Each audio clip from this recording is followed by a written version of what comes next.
Welcome to this webinar, Profilometry Future Fitting Now. And we're absolutely thrilled with our special guest, Brain Tompkins, today. And my name is Arnold Snapvangers. I'll give a quick introduction into the Eaglet Eye and the eye surface profiler. And then I'll keep that as short as possible, because then we'll switch to Brian and his particular perspective on fitting specialty lenses and how he applies that in his practice. And we're very happy to have you on board today, Brian. Thank you. Dank u wel.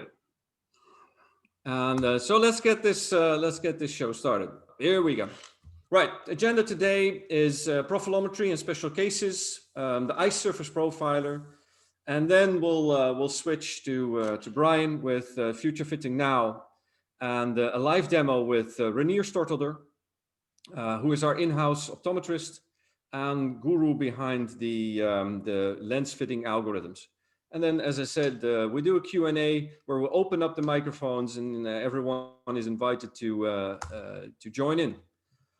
So profilometry is the basket name for the devices that measure further out than the cornea do. So a full 3D measurement of the front surface of the eye. And of course, the essence of it is that you take away the guesswork, no explanation needed.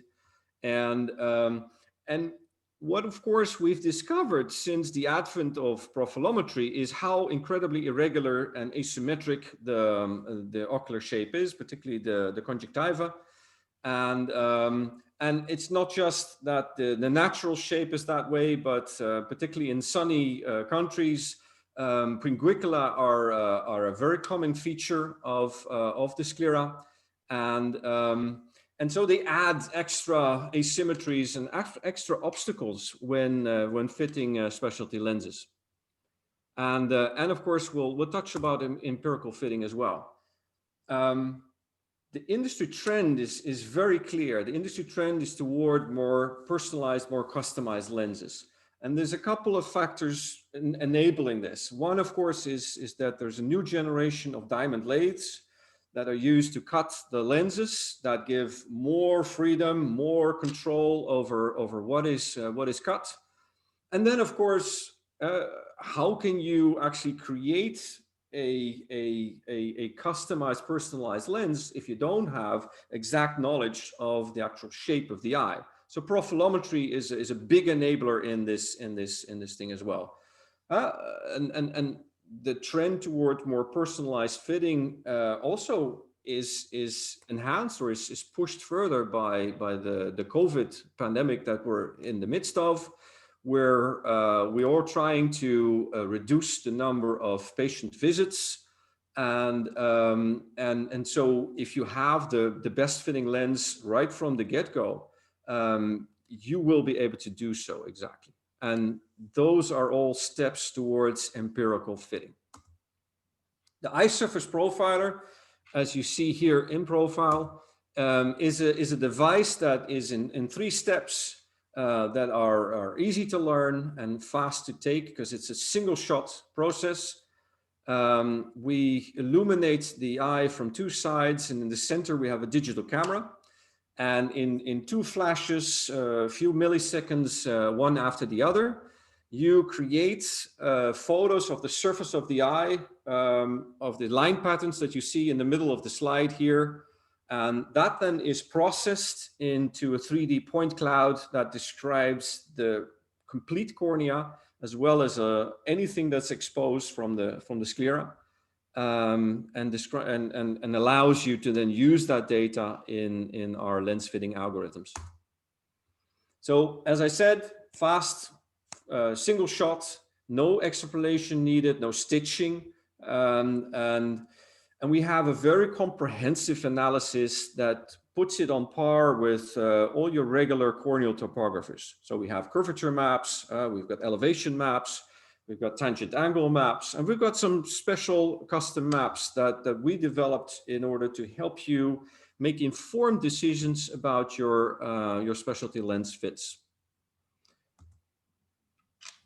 So what we do basically is we provide a device that measures the 3D shape of the eye, but we go a step further, and we have developed lens fitting algorithms that will match the front surface of the eye with the back surface of the lens of all the labs that we collaborate with, and that's more than 18 at the moment, 40 lenses in total, and basically because it ease you through the lens fitting process by guiding you towards the best fitting lens. And so this is particularly relevant, of course, as soon as you go really customized and really personalized. Eaglet Eye, the company, is 100% focused on specialty contact lenses. And we've put a lot of effort in reaching out to all the labs. We are open to work with any lab if they're willing to work with us. And so far, particularly in the US, we've been able to set up collaborations with all the market leaders in the specialty lens field. But also in Europe, there's a growing number of lens manufacturers, and you can be sure that in the next year, 2021, we'll push ahead and establish further connections with labs in Europe. So the benefits are shorter chair time, so reduce the number of refits required, and therefore the overall time that you spend with the patient can be reduced dramatically. Better fits, because you are more in control as a practitioner to get the optimal fits. And of course, with the freed up time and the happier patients, you'll be able to create a positive buzz. You'll have more chair time available that you can fill with new patients or new customers. And we want to create this positive cycle that will help you grow your specialty lens practice. That is our ultimate goal. This concludes my brief introduction. And it's my absolute pleasure to switch to Brain Tompkins. So allow us a few moments where we switch screens between the two of us, and then Brian will take it from here. Yeah, we could kind of stop there because actually Anu has just said everything I'm going to say in 4 slides, and I've got 80. So, you know, honestly, we could just go off and have a glass of gin or wine or something and just pack in from here. We don't need to do this whole talking to me any longer. Let's just kind of shut up and go home. It's fine. Anu, I think you're still sharing your screen, so I can't get onto your... Yeah, I will unshare now. Yeah, no, very good. Yeah, I'm going to wave to everybody I know because there's loads here. Yep. Can you see those terms? Eaglet Eye. We are the Eagle Eye crew. We have vision of better than 2020, or like 2100. It's whatever. It's kind of amazing vision here.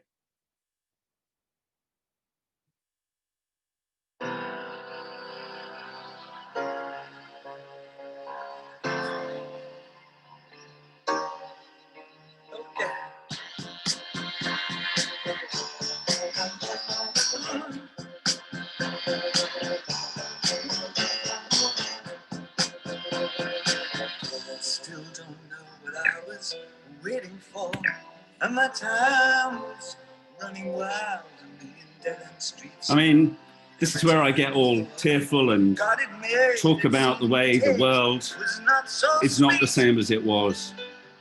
The modern world is a different place because we're all wearing masks. Even sometimes on a Zoom, you wear a mask so you don't catch a computer virus. But though the world has changed, many things have changed in our favor, and there is light at the end of our tunnel. And just think of the light coming through from people like Keratoconics, and recently it was World Keratoconus Day. So we go out to our patients that are keratoconic and try and help them. So this title is all about profilometry. It is kind of the future of fitting now. And that tagline, hashtag COVID driven, is just quite incredible how much has been driven by this COVID crisis. We have been pushed forward almost like 5 years in a 6-month period. And hats off. But today I want you to know and understand that this is not very technical. It's me. I just like a bit of fun. So Reinier will be the techie. This is the whys and the hows. And so just to kind of understand, contact lens practice isn't the same. It's changed. And it may never, ever be the same again. But is there anything wrong with that? Is that actually the way we want to go back to where we were before? We have closed door policy. We have longer time per patient. We have more chance to talk to them and explain about the wonders of technology that we've got. The world is now better because the technology guys have been sat on their butts for the last 6 months developing stuff. They've had nothing better to do. They haven't been out drinking beer with people. They've been actually working for a change. They didn't for ages. They'd just go out to conferences and drink beer. So we don't necessarily want it to be. And I am proud at TKNS that we have still elements of our journey that I appear to feel are relatively unique. Maybe this whole audience, I know it's an amazingly skilled audience.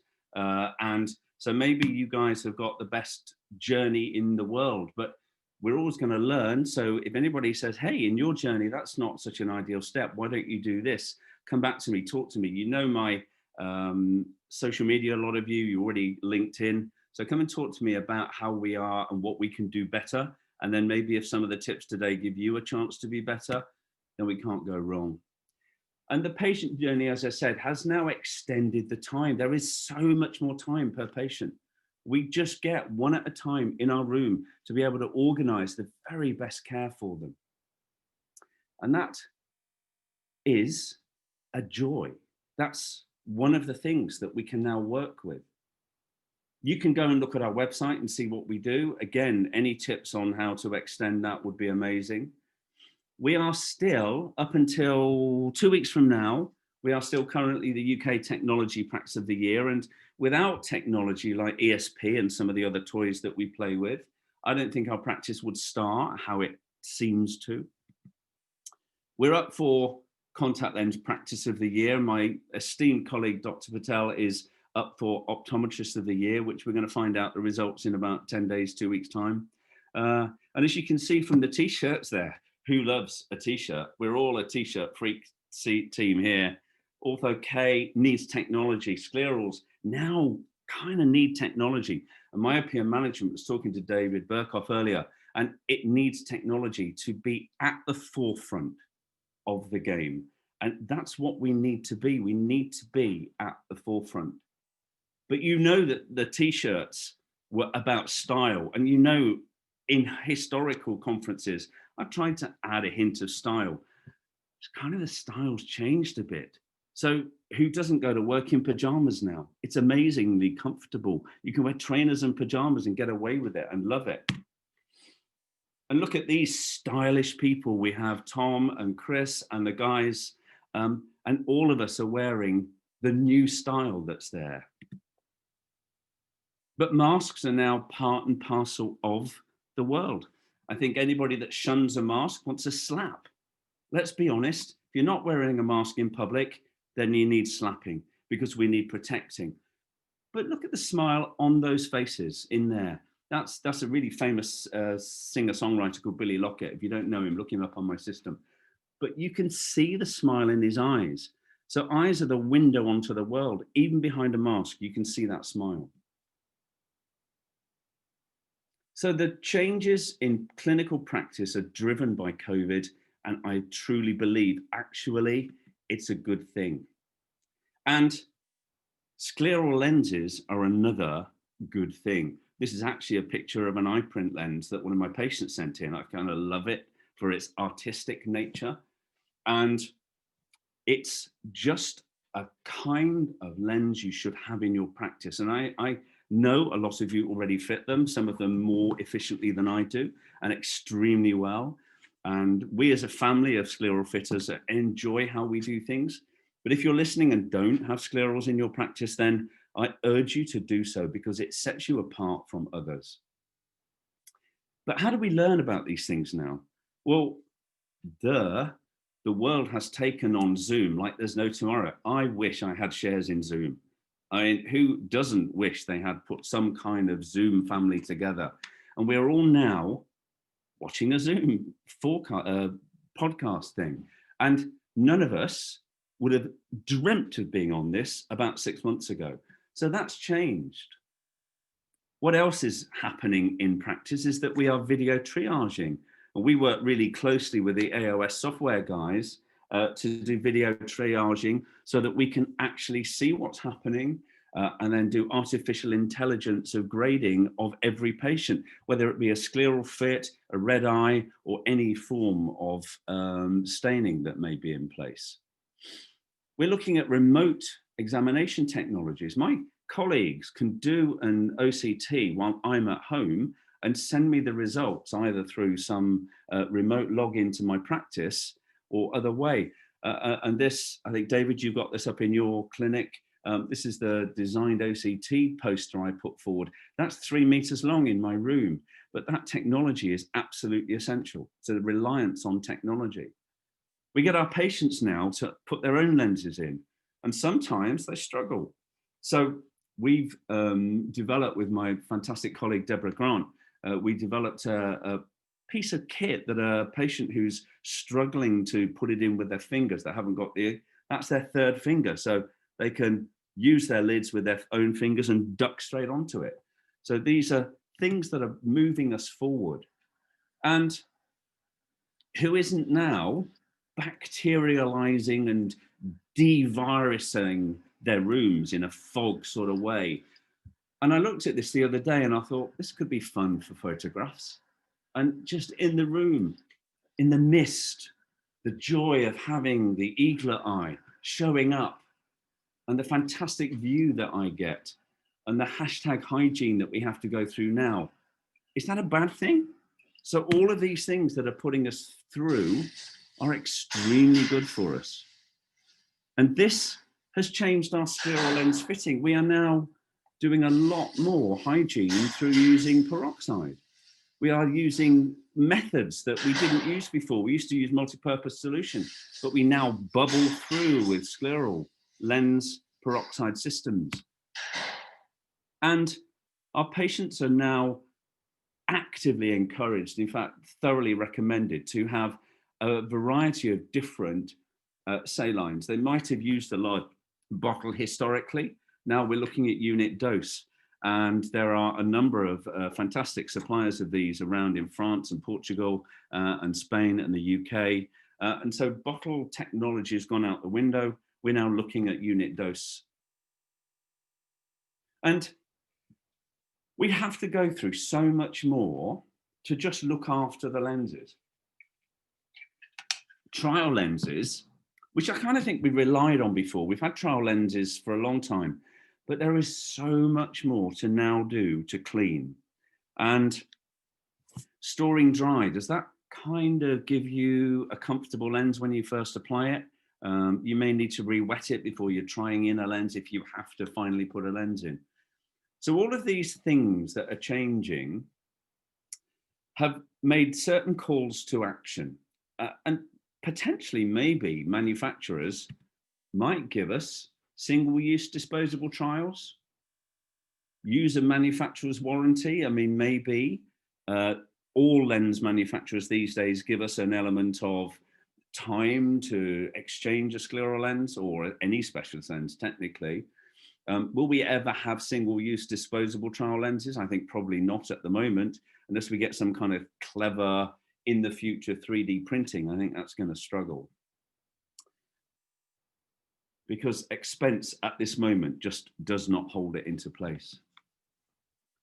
And there's a call to action with you guys, eye care practitioners, adapt to empirical fitting. This is going to make our lives easier. Anu, as I say, has taken all of the words of the talk, put them into 4 slides, which would have taken a lot less time. But empirical fitting is a really smart way to do things with the technologies that are around.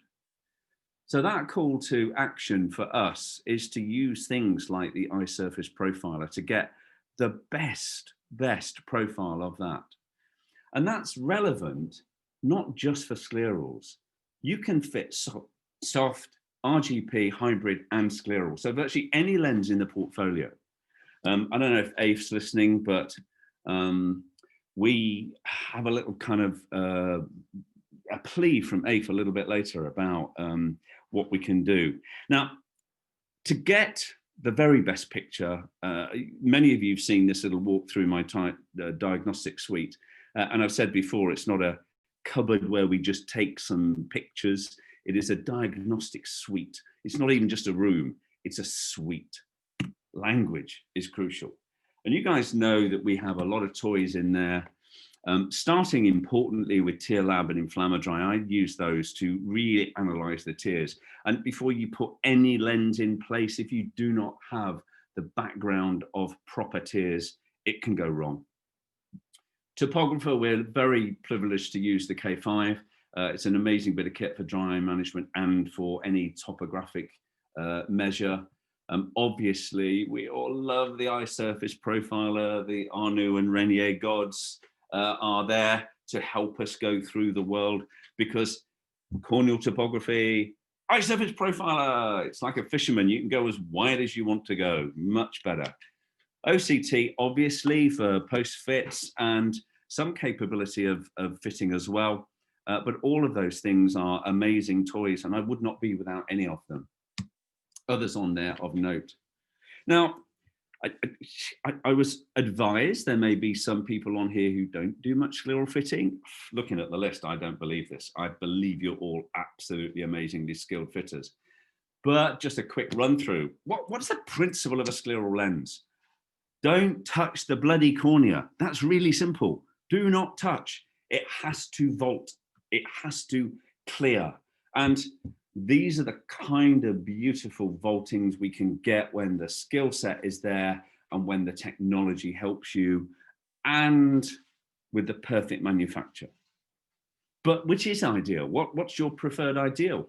Do you like 50 or do you like 500? And we could debate that for hours and hours and hours. Personally, I'm a 150 to 200 kind of guy, but who likes longer, larger, bigger, and who likes teeny tiny? So that's an option to play with and think through. We should clear the limbus. Should it be too much? Does clearing the limbus too much actually get a negative suction? So you're sucking goblet cell secretions in to get midday fogging, or is it actually too close? And so you're damaging the stem cells. So limbal clearance should be an ideal. And here's an image of OCT where we're just clearing the limbus at, I think, an ideal level. But individuals vary, so you can never be quite sure. The beauty of getting ESP, for example, is you can gauge this. Reinier and the guys know how to make that happen. And then the scleral landing. This is the whole principle of the elephant's foot of a scleral lens. It is not a stiletto. It is not sitting on the heel or the toe. It has to sit like an elephant's foot. It's a great big boot sitting and landing as large an area as you can to bear the weight. And there's an absolutely beautiful landing sitting in. Or is it beautiful? Do we on this image, just down the bottom there, have a little bit of encroachment into the conjunctiva? Well, is that relevant? Does it matter? These are questions that we have to ask. And I believe that OCT can be a little bit fooling in how it lands on the conjunctiva. There's kind of a rule about it shouldn't land more than 50% of the height of the edge. The conjunctiva shouldn't encroach. But actually, is that really happening? Because there are refractive indices difficulties on an OCT that make this not necessarily that foolproof. So don't ever not trust your slit lamp. Your slit lamp is crucial to working with this. Now we kind of trying to look at the geography of the eye. Some of you may have seen this before, but it's kind of cool. It's how the Italians eat their spaghetti when they're trying to get things. It's just fantastic. And eye geography is all about colors, and it's so simple to explain to a patient. They all know rainbows. They all know their maps when they're youngsters. So they know that there's a blue lake, there's a green field, there's a yellow cliff, and there's a red volcano, sometimes with snow on the top. So the geography and the tomography and the topography of a surface, it's kind of easy. So the beauty of the eye surface profiler, and also every topography, is you can explain to a patient, and it's so crucial to let them know what's going on. And topography is a joy because it's simple to explain. Now, we're privileged and lucky to have 3 profilometry and topography devices in the practice. The SD map is not, SMAP 3D is not. I have to mention it as a option for looking at, mainly I think available in the US at this minute, but the Eaglet Eye and the Pentacam we have. These are the ones we have in. So we have Eaglet, K5 and Pentacam, and all of them do fantastic things. All of them give us information. And in many patients, we're using all 3 to get a complete and utter picture. But this is about the sclera. And other than the Pentacam, where you have to stitch an image, top, bottom, left, and right, then the Eaglet is the only one that will take a single shot, one fit capability. So eye surface profilometry is all about how we get use of and make value from the reflections. And it has to have fluorescein. Now, Arnu or Reinier may explain why they have to use fluorescein. It's not my job. They can talk to us later about it and say why it is going to, but we have to instill fluorescein. Now, the problem with fluorescein is getting homogeneity. You have to have that perfect surface homogeneity to allow things to work. So working with this for some time now, I hate to think how long we've known each other, Arnu, but it's a long time now.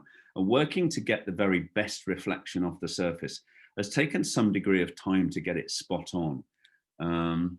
But firstly, you need the use and help of a fantastic assistant. This is Deborah Grant, one of my phenomenal colleagues.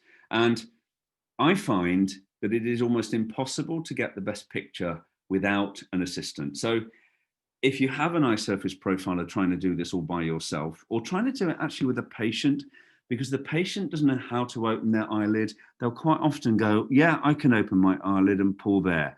Well, we know that is a waste of time. It's absolutely hopeless.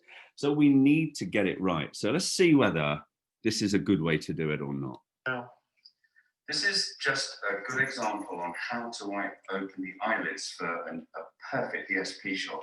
To get the patient to look down, take your top finger on the top lid near the lash line, pull back and press against the orbital bone, get the patient to look straight ahead, and then again pull the bottom lid down, and being quite firm, press against the bone again and get the patient to look directly straight ahead. That will get the best open eye for exposure for the ESP. Now, I kind of want to change that now. I did that during the summer when we were locked down, having some fun. We got a bit more time to do these things. And if I'm blatantly honest, I had a Facebook chat with Joe DiGiorgio. He may or may not be on here today. A lot of you may know him in the Eaglet's Nest. And he says he's using his finger in a horizontal plane. And I understand fully that if you use a finger horizontally to lift, you get a wider spread of the eyelid. So try that, try out both methods. And sometimes I'll use 2 fingers to hook the top lid and grab and pull. So we'll all find that there'll be different techniques, but also each patient varies. Some people, you can get their eyelid and virtually wrap it over their head, they're so loose. And other people, you have to pull like mad, and it's like pulling a bungee rope, you know? It's got a massive amount of tension there. And so the important factor is get those eyelids open both as wide as you can as comfortably as you can. But as I said in that video, be firm, don't be afraid. And when you're using a tech, which we do quite often, you have to train them to not care how much they may be firm with the patient, because we are used to dealing with patients and being firm, so they do as they're told. Techs are a bit more kind, so they have to have kind hands, but firm hands. And it's all about teamwork. It's getting those techs trained. It's getting the people that you work with absolutely 100% right for getting it there. What we're going to do now is a quick video of how my fantastic colleague Kaya and lovely patient Deborah are going to have the ESP ideal shot. So essentially, Kaya, will you do the eyelid pressing against the orbital bone section? I've already preset the positioning of the ESP, so we know it's in the best focal point position already. And then we go in, looking at the screen, and really be as quick as we can, fire. That's it, taking the shot again, fire again, and then a third time, fire again. Then we can let the patient relax. Thank you. You see in that now I've had a little bit more time to think these through. Kale was a vertical and a horizontal. So he'd already got a horizontal finger. So he was pulling the bottom lid down horizontally and the top lid with just one finger vertical. But I reckon 2 would have been better. It's very hard when you're standing next to the patient to lift them with horizontal fingers. So I'm sure there are techniques out there.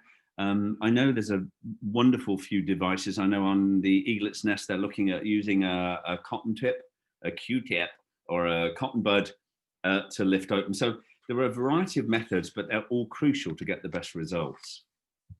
What are we striving to do? We're striving to get a very wide open eye with the best focus. Immediately, Reinier is looking at this thinking, oh man, that's so out of focus.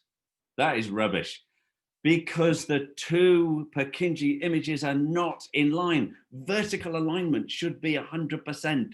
That's a fail, epic fail from me. This is a beautiful image. But when you look at this, and it's really important when you've saved the images, look at the source map. So go to the source and the grid lines. This is the bones. This is the germination of the algorithms that Reinier's put together. And ultimately, they should be amazingly crisp and sharp. But this one's crap. This one's kind of rubbish. It's got all sorts of broken. And that tear film was non-homogeneous. It wasn't a clean imagery. This one, there was a blink, fine. And sometimes, although the advice is to take 3 images, 1, take it, 2, take it, 3, and then save those 3, sometimes in some patients, you have to have a blink in between. So do 2, blink, do another 2, blink, and get those images to be as clean as possible. And you can see the lack of uniform surface. In this one, this guy didn't blink all the way down. So he's an underblinker. We know them. They've got this general lag ophthalmos in their vision. They're often sleeping with their eyes open at night. And I've just spotted, if you look at the 2 red circles and then the drier patch at the bottom, it's a scary mouth with 2 eyes. It's there. And this came up the other day, and I will thank Kaya Patel for coming up with this as an idea. We suddenly realized that we've got a brilliant infrared camera on the Eaglet Eye. So we had to cheat the system a bit. We had to kind of go inferiorly. We were looking at mybography. So those that have an Eaglet Eye who don't have a mybographer, yeah, you do. You've got one. You may not know you've got one, but you've got one. And you can look at those meibomian glands as an assessment prior to going into lenses to see whether there's some work with an eye bag or IPL or whatever you may be doing to make the meibomian glands work better. So you've got a mybographer built in there. And at some point, maybe Reinier and Anu will put together a grading scale, or you just take that image and grade it against Heiko Pulse or any of the other scales that are there. So you get 2 for the price of 1, a mybographer and a surface profiler. And what are we striving to do here? We're striving to map the sclera. Well, we want the cornea as well, of course, but we are mapping the sclera for our use. We're mapping the sclera so we get a really good understanding. And as Arnie said earlier, oh boy, do we realize now how things have changed? We thought it was kind of just a rugby ball or a football. Rugby's an English game. Some Italians may understand it. The Dutch and the Americans never will. But yeah, we're trying to map the sclera, and it's so much more complicated than we ever thought. And when you show images like this to a patient, they are so wowed, amazed, wowed. That came together as wowed. And they get to understand this guy, an amazing patient, came from Scotland to see us.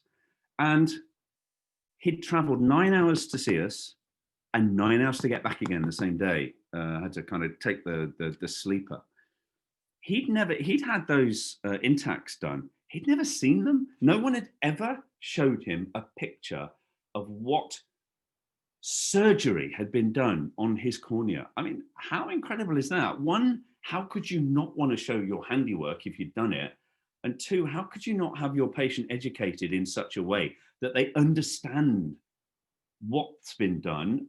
They might understand why it's been done, but without seeing it, how can they do it? I don't get it. So all of this technology, all of the developments that have been going on, I have to say, we had a brief chat amongst some of us on the group before the main show started, and we thought,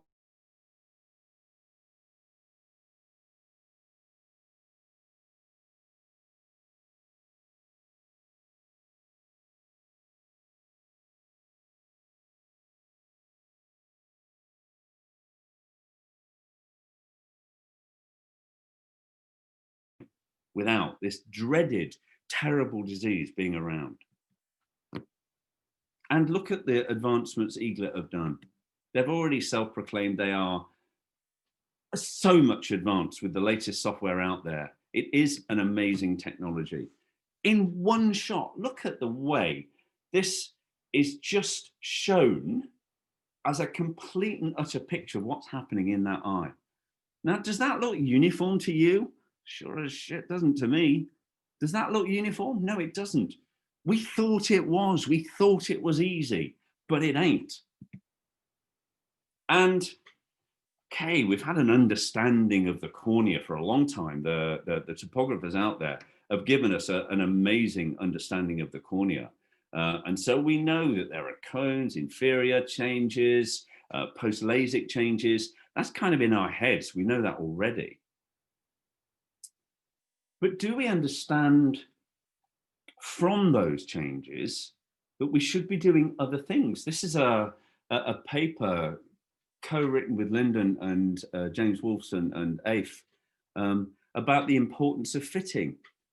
Actually, do we these days fit a soft lens, or do we just slap them on? There are times when, this is an Afe thing, we should be finding Nemo. Normalized measured ocular surface. We should be, this is stolen from Afe. So if you want to learn more about it, talk to Afe directly, and everybody knows Afe, so I don't need to introduce. But he should be applauded for thinking that there are eyes that need clever fitting, even in soft. Come on, let's be honest, we don't fit. And this is an example from Reinier that he sent me about how this is already shown to have a weird sag on the eye. And so consequently, you may not get an off-the-shelf soft lens and you have to go for a custom fit. That's fine. Lots of labs do custom fit, give them a guidance as to how to. RGP fitting, there are a number in the system of ESP that already talk to RGP fits. So we can talk about RGP fitting and ortho-K coming forward. And hybrid, a hybrid has to land on the same area that a scleral lens lands. So it would be understanding. And if you look in the first lens fit algorithms, There are lenses that are hybrid that can be fitted more accurately from a first choice. But of course, we're here today kind of essentially trying to look at the sclera. And we know as an understanding that there are ptericities, and we kind of know with the rule, yeah, it's kind of the same as the cornea, but quite often a with the rule cornea doesn't have a with the rule sclera. They're sometimes at different angles.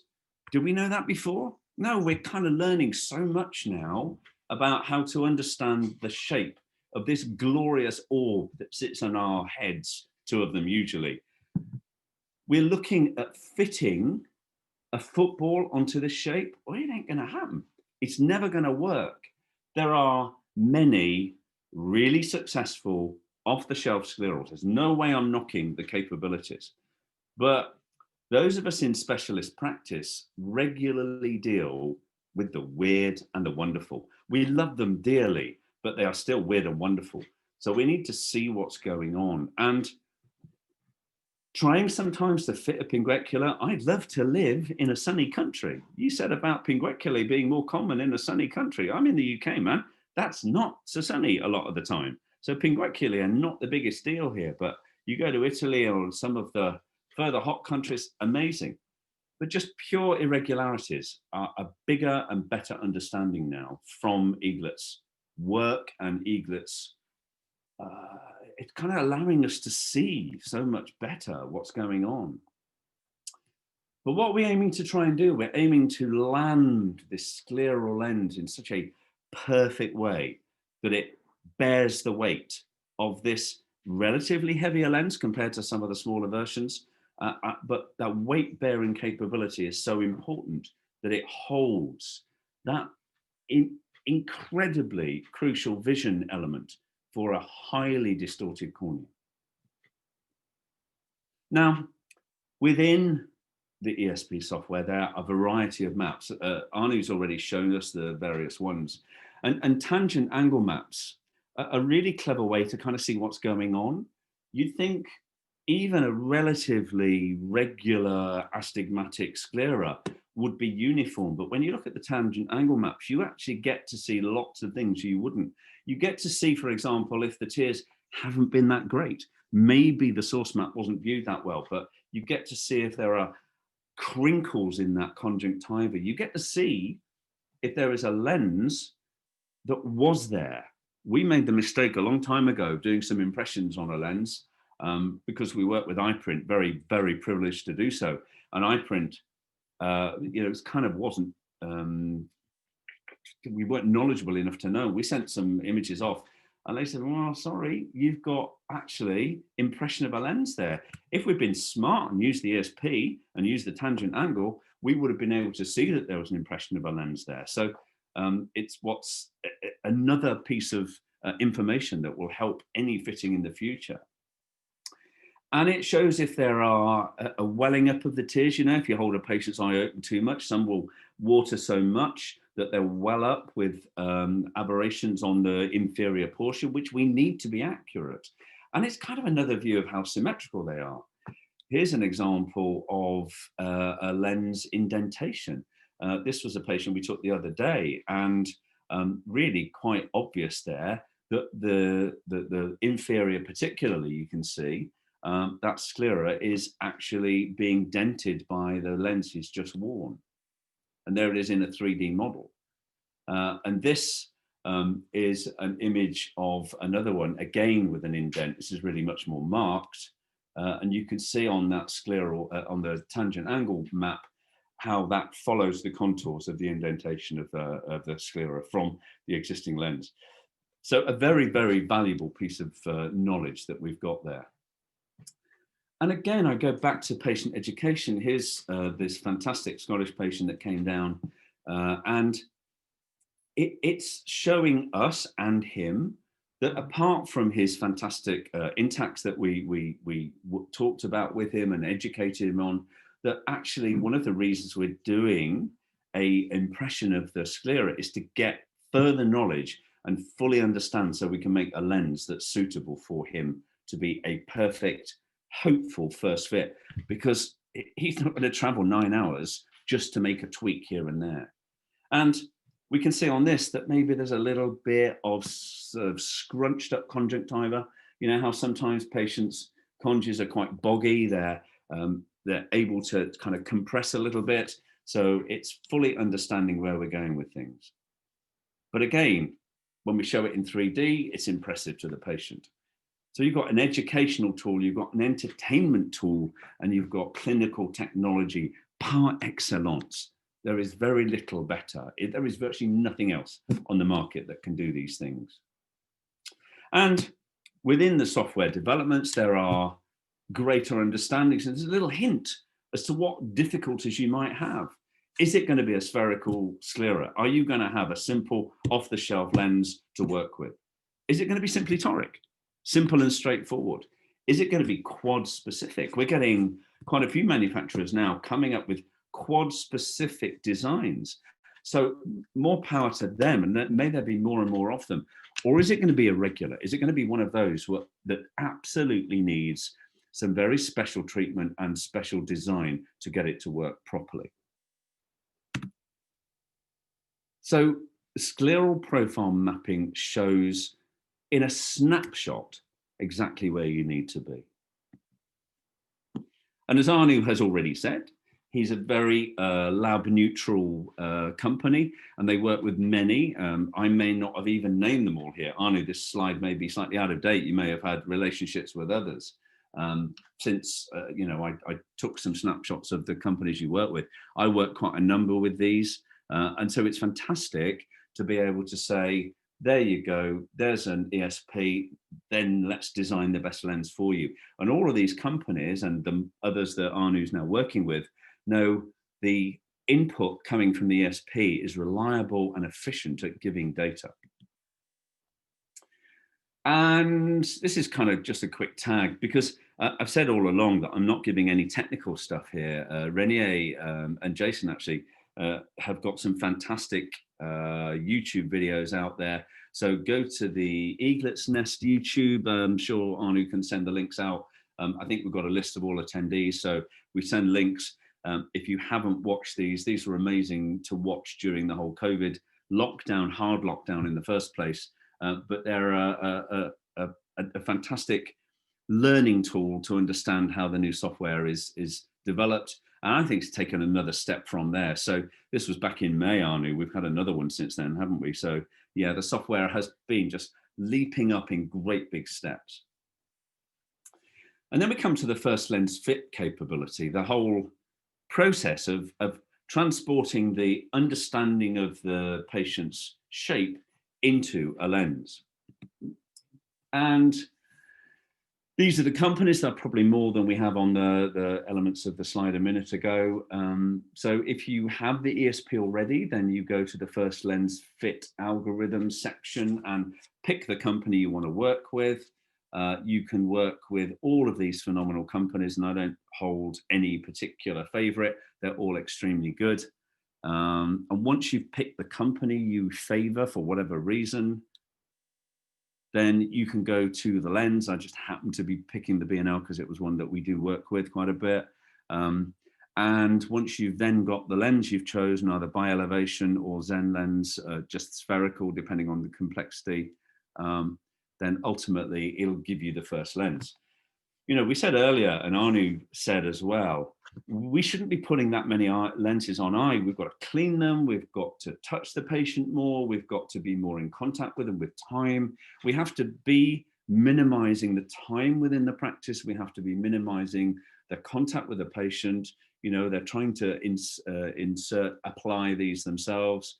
And so the clue to the first lens being spot on is amazing. And in many of these companies now, not in the UK yet, but they're working on it, these guys go direct connect straight to the laboratory and they make the first lens.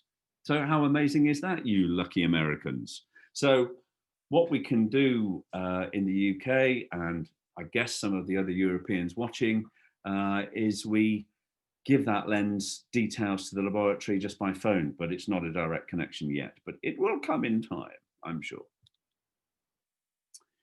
And there is a nomogram. Some might call it a flowchart. I was told off last time. I didn't even know what a nomogram was. It's a bunch of directional elements of help to tell you where to go. And so sometimes it'll take you all the way to having to consult with the laboratory. And I will say this to the guys, they are amazing at helping on the phone. So if you have the Eaglet already or want the Eaglet already, then ultimately chat to Reinier and Anu, because those guys will give every bit of help that you want. They don't mind when you call them. It can be midnight, it can be 1 a.m. They're very happy to take the call. Their phones are always on. So have no fears of, because Reinier is always going to be up with his wee baby. I mean, that's for sure. So Anu, he's probably just drunk. It's one of those things, you know, what can we do? So yeah, they're super, super, super, super helpful and beneficial to you guys. And oh my, are we privileged at Tompkins Knight & Son to be currently the only UK practice to have eye print prosthetics. Thank you, the Lord. And also by that relationship, we are allowed to use ScanFit Pro. And ScanFit Pro is the next step in empirical fitting. It is direct scan to lens. And this is the kind of software that you just dream of. And it brings the lens to life in the laboratory. I tried to entice Naomi onto listening. I don't know if she's listening today. Be really interested to see if she's there. She's a goddess of designing the lenses. Reinier also has the software. There's a whole bunch of connections coming forward. It's not yet licensed in Europe properly. So we are a licensed trial set. So we can't all rush there and get them, but they are working hard to get the license to get to Europe so we can work with ScanFit Pro. And it is a joy to work with. You take the scan, you send to the laboratory. These guys work with a similar kind of software, 3D modeling, but they work within the ScanFit software.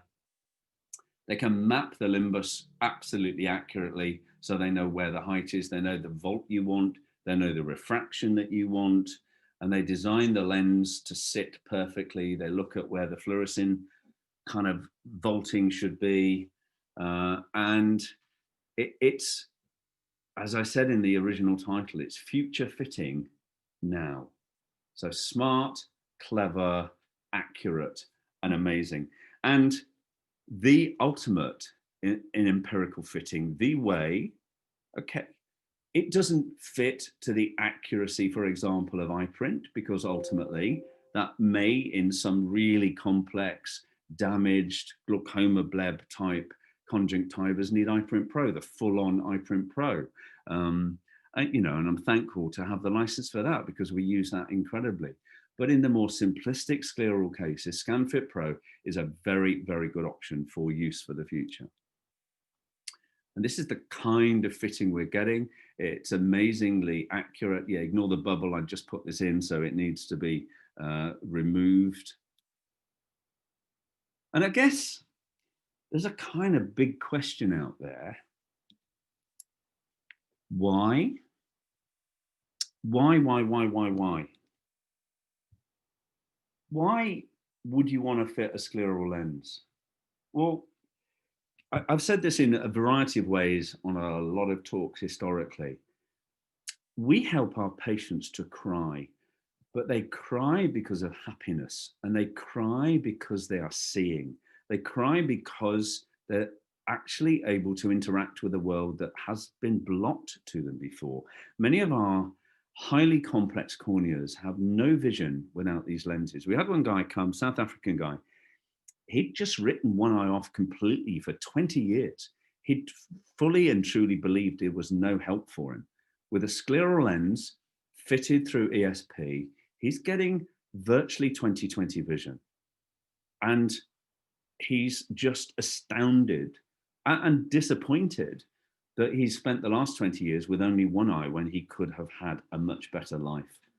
So we kind of do it to help our patients. We do it to enable our practices to stand out.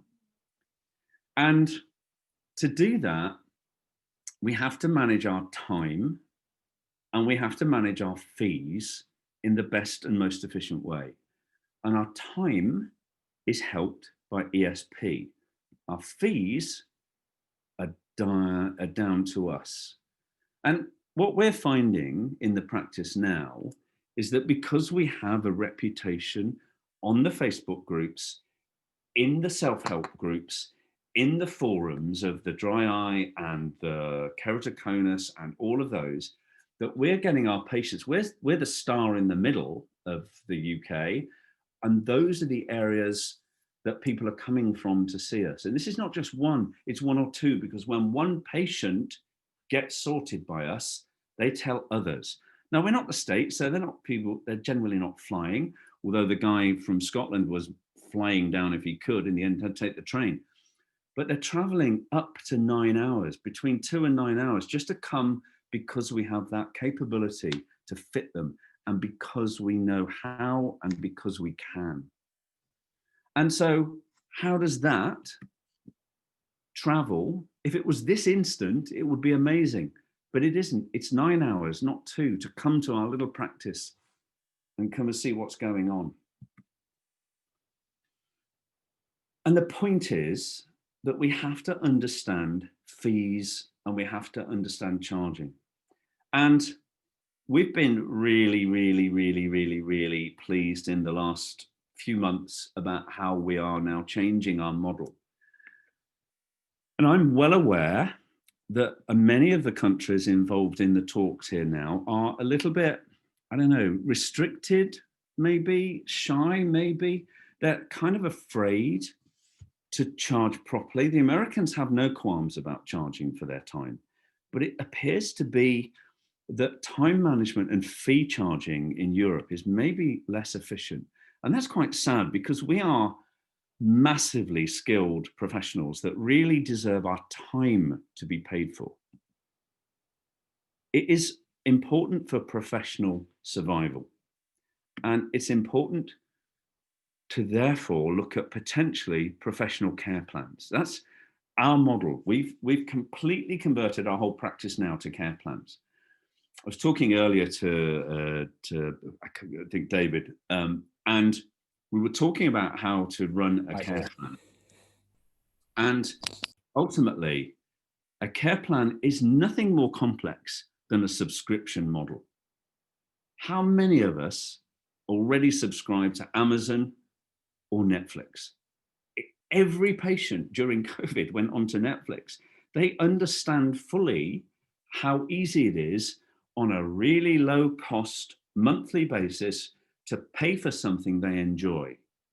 How about we look at that as a way to pay for something that is either essential or desired? We, like Anu and Reinier, are there 24 hours for our patients. We have email capabilities, we have social media capabilities that allow us to be there. And myself and my colleagues are dedicated and care for our patients enough that if they get a question, they send it to us at midnight, we will answer those patients, because they are paying us a good professional fee to do so. And if you alone are the ones that stand out from all the others, you have the light bulb and that unique selling point, that unique, sexy person in the practice that can do things, that USP that puts you apart from the others, then the ESP and scleral fitting will make you stand out. If you are the only one locally doing it, you will have that USP. You will be the one that attracts the patients to you. It's a tough jungle out there. We are struggling. Be that tiger that is the top of the food chain. Be the person that is converting you into the tiger that ultimately is in charge of your destiny and able to survive in this jungle. Future practice may never be the same again. And actually, I'm quite glad, because as I said at the start, with ESP and scleral lenses, we can shine. So there is, in my head, an absolute COVID silver lining. With ESP, our patients can live again, and sometimes they're struggling otherwise. And this patient is a ScanFit Pro patient that we fitted really recently. Some of you may have seen this on social media. This guy came to us because he was struggling to drive. His passion was fast cars. So we got a picture, just a simple picture, and it happened by sheer coincidence to reflect a car in the background. It's not the kind of car he drives. This is a tiny little sort of white car. He's got a super sporty car, which he can now drive again. So he's going to live again and enjoy the world and his life with ESP having guided him, with ScanFit having guided him, with empirical fitting having guided him to a better time. So the future is in your hands. We can sit where we are, or we can go forward with ESP and fit more efficiently, more timely, and help our patients. Thank you very much. Thank you, Brian. Amazing.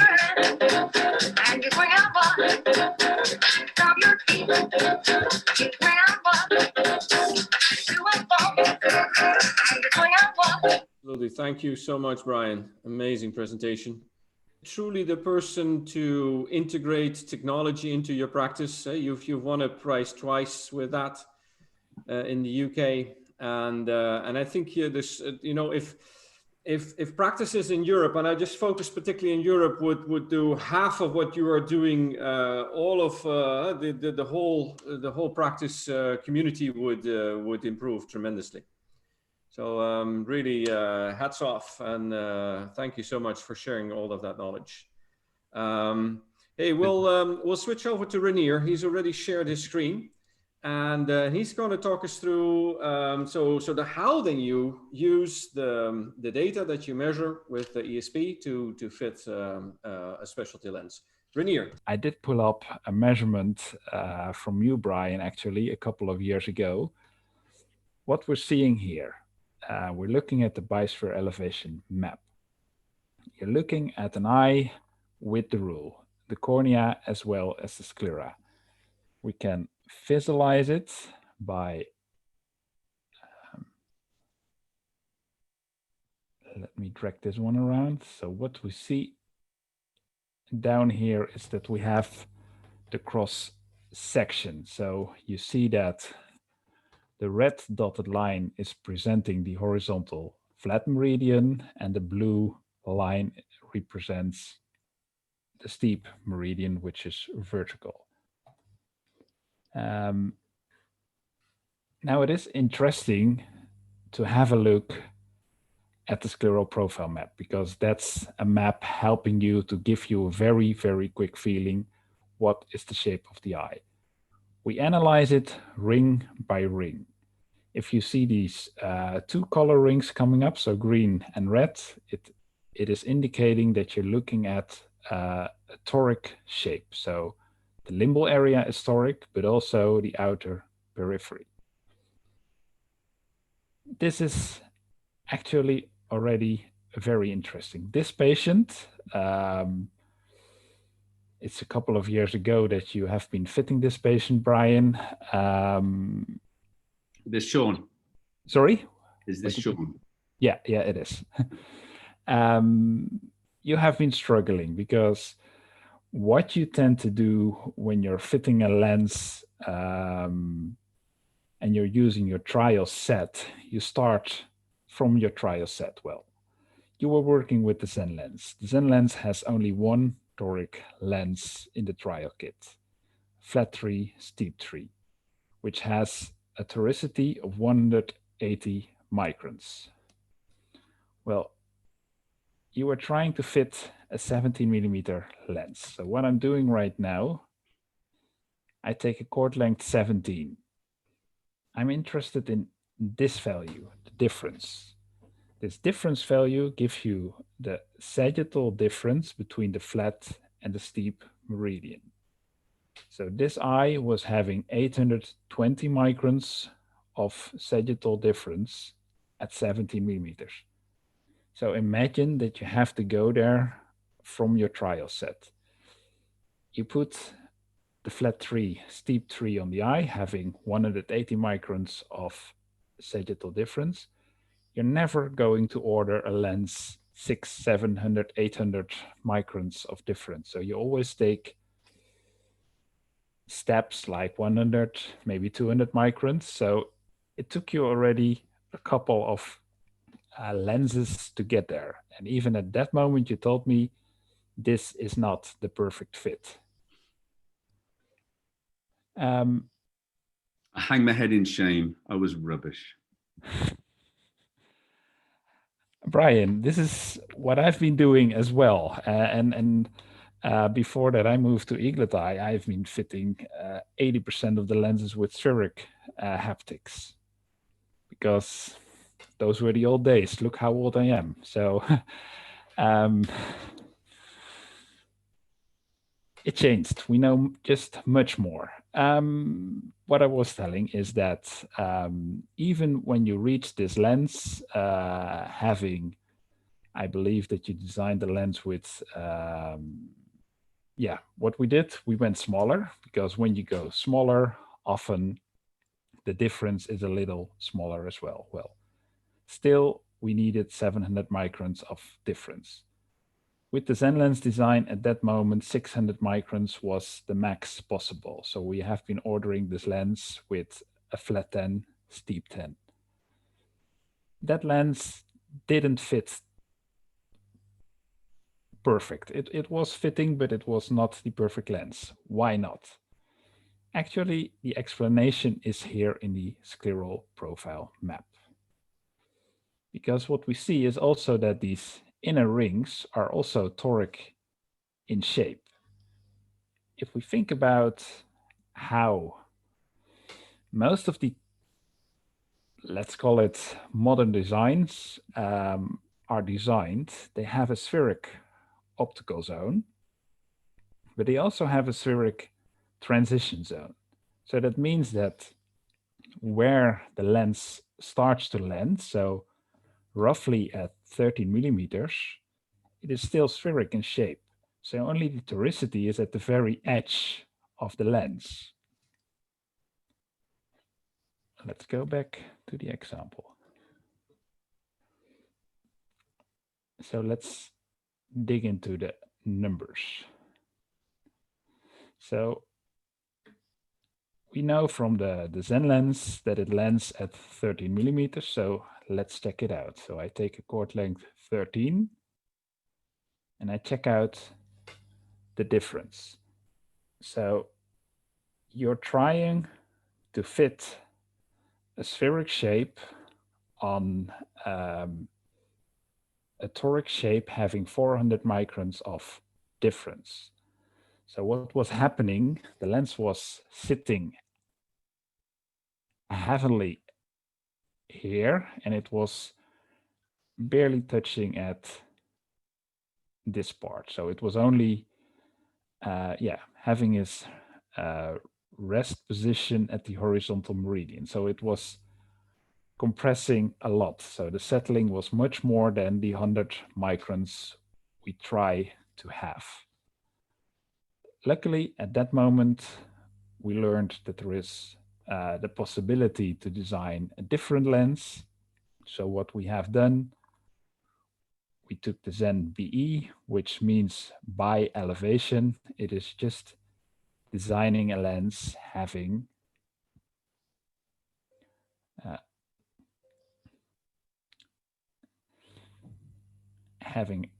a spheric optical zone, but all the other parts of the lens are designed in a toric shape. So as a result, it was just landing much nicer and all around. So it was having the bearing all around. So the transition from the ball of the lens, so the transition zone into the haptic, was much more uniform, aligning with the shape of the eye. Do you still see this patient, by the way, Brian? I'm wondering. You're on mute. Yeah, I do. He's a regular visitor, comes in.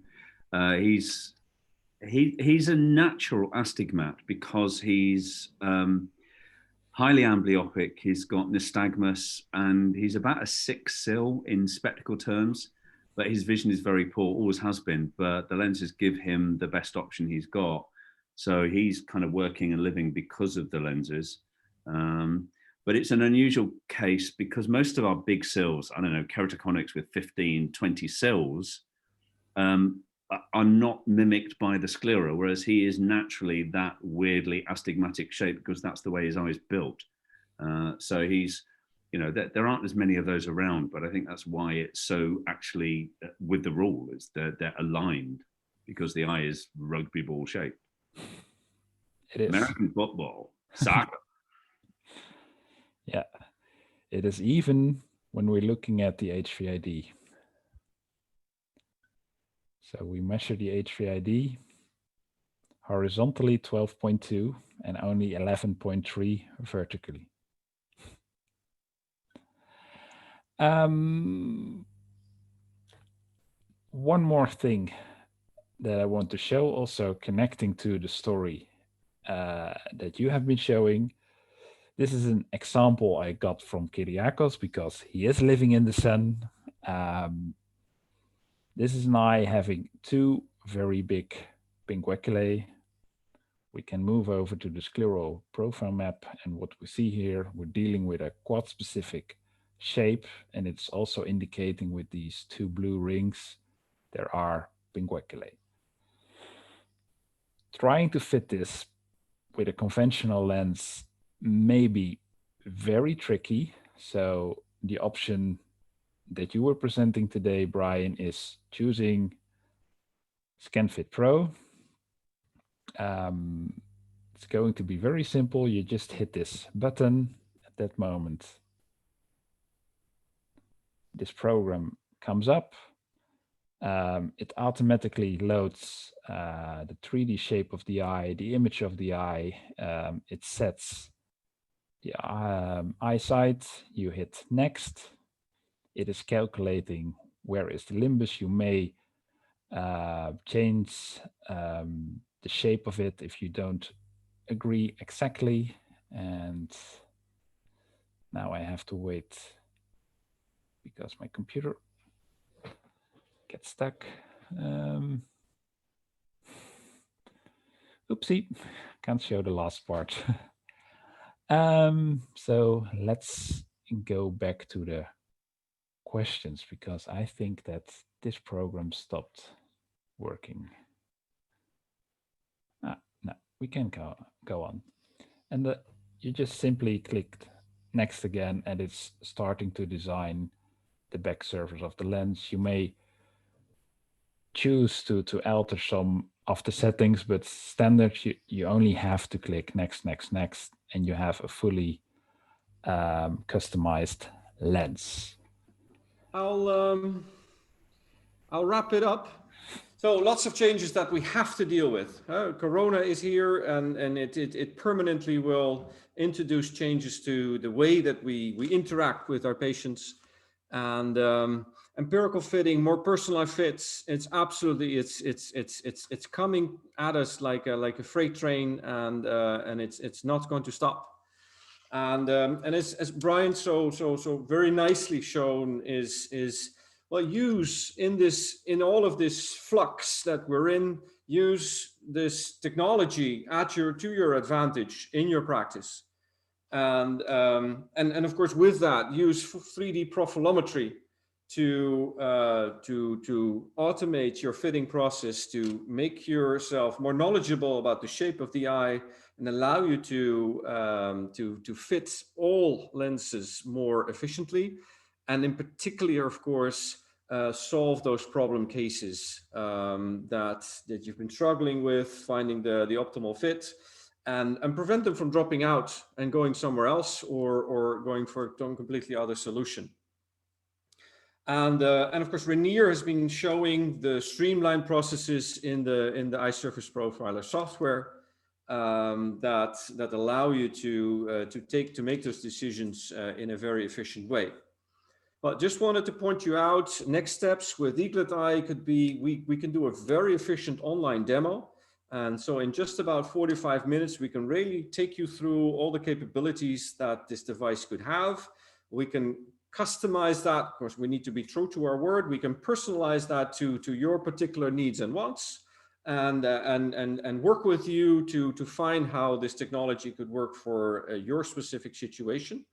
And of course, you can request a quote for us. And definitely, if there's anything we haven't covered today, let us know. We'd be very happy to engage with you and answer you any questions. So we had a remark just now from Brian. What is your YouTube channel? Well, if you just Google Eaglet Eye in YouTube, it will pop up, but it's Eaglet Eye video if you want the full address. Our email address is info@eagleteye.com. And check us out on our corporate page, eagleteye.com or scleralfitting.com. So with that, I'd like to thank all the both Brian, of course, and Reinier for their contributions, and I'd like to thank you for participating in this particular webinar.